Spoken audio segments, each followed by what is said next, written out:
غیر دین کو دین کہنا یہ بدعت ہے. دین کو دین میں سے نکال دینا، دین کی کسی بات کو، یہ الحاد ہے.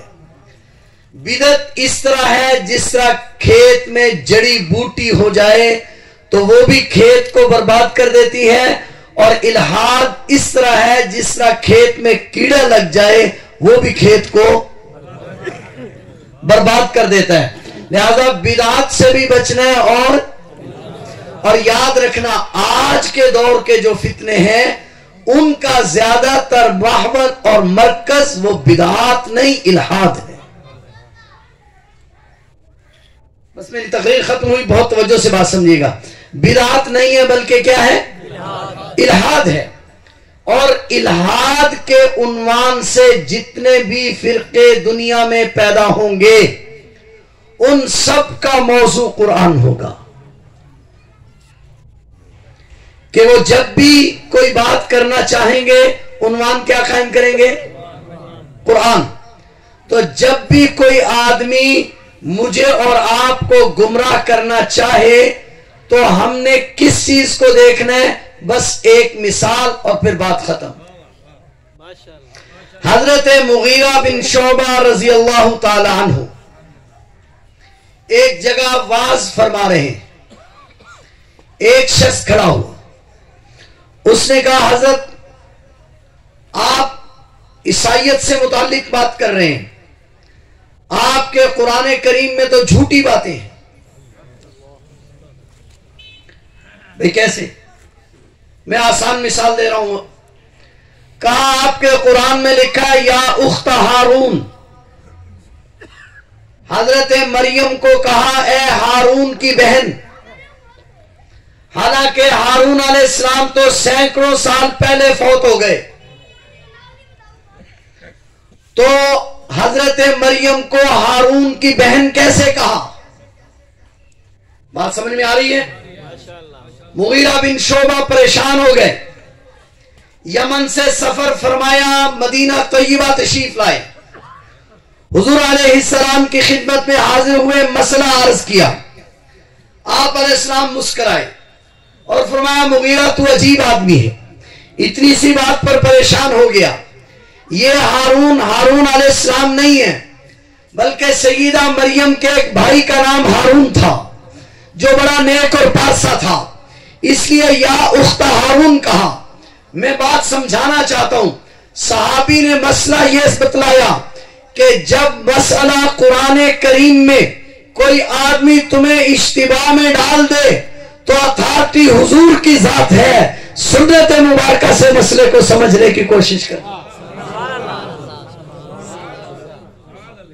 کاش آپ کو میری بات سمجھ میں آئی. کس سے سمجھنے کی کوشش کرنا؟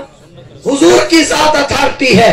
ایک اور مثال دے دیتا ہوں. عدی ابن حاتم رضی اللہ تعالیٰ عنہ، ان کے والد مسلمان نہیں ہوئے، حاتم عدی مسلمان ہو گئے. مسلمان جب ہو گئے تو قرآن کریم کی آیت کو پڑھا، ایک آیت کو پڑھ کے اشتباہ ہو گیا. وہ آیت کیا تھی کہ قرآن کہتا ہے کہ عیسائیوں نے، یہود و نصارہ نے اتخذوا احبارہم ورہبانہم اربابا من دون اللہ، کہ انہوں نے رب بنا لیا اللہ کے سوا اور رب بنا لیے یہود و نصارہ نے. عدی ابن حاتم نے آیت پڑھی، پریشان ہو گئے، حضور علیہ السلام کی خدمت میں پہنچے. آقا میں بھی عیسائی ہوں، قرآن کہتا ہے کہ عیسائیوں نے اور خدا بنا لیے. آقا ہم نے تو اور کوئی خدا نہیں بنایا تھا، تو قرآن کی آیت کا کیا مطلب ہے؟ تو عدی بھی کہاں آئے؟ کاش آپ میری بات سمجھے. کہاں آئے؟ حضور علیہ السلام کے پاس. تو حضور علیہ السلام نے فرمایا عدی اچھا ایک بات بتلاؤ کہ یہ جو تمہارے پیشوا تھے، تم ان کو حلال اور حرام کا مالک سمجھتے تھے یا نہیں؟ حضرت عدی، آپ گھر کے آدمی تھے، اندر کے آدمی تھے. حضرت عدی نے عرض کی ہاں آقا، ہم ان کو اس کا اختیار دیتے تھے. ہم سمجھتے تھے کہ یہ جس کو چاہیں حلال کریں، جس کو چاہیں حرام کریں. تو حضور علیہ السلام نے فرمایا عدی یہ اختیار تو اللہ تعالیٰ کا ہے،